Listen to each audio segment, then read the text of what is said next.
Alors, je suis Manon, j'ai 24 ans. Je suis jeune photographe, tout juste sortie de l'école. Et voilà. Et je suis à la Gacilly cette année et c'est très chouette. Alors, mon projet s'appelle Bleu glacé. C'est un projet qui reconstruit en studio les paysages d'Islande. Et c'est globalement tout ce que... C'est un référencement.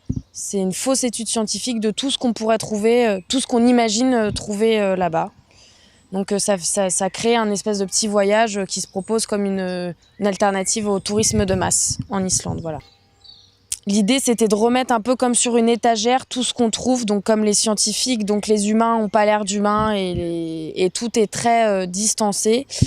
Et pour les paysages qui reprennent les geysers, les cascades, etc., j'ai voulu utiliser des matériaux pauvres qui sont les matériaux qui polluent beaucoup ces fameux vrais paysages. Donc j'ai utilisé du plastique, du polystyrène, du plexiglas. C'est une série que je veux de base avoir en très grand format, à échelle 1 dans l'idée, et c'est ce qui est plus ou moins reproduit ici. Vu que c'est une fausse étude scientifique, je me suis vachement intéressée à toutes les images scientifiques qui ont été faites par rapport à ce genre de pays, et notamment tout ce qui touche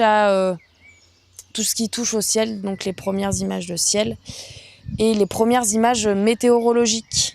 Et donc ça vient de un peu le fantasme que eux avaient et leur frustration au début de la photographie, de ne pas pouvoir, contrairement aux animaux qu'on empaille ou où on récupère beaucoup d'échantillons qu'on peut mettre justement sur une étagère, et on ne pouvait pas faire ça avec les nuages. Et donc du coup j'avais un peu envie de leur rendre ça aux scientifiques, les météorologues, leur donner cette chance de pouvoir les capturer et les mettre dans des petits bocaux et les mettre sur des étagères.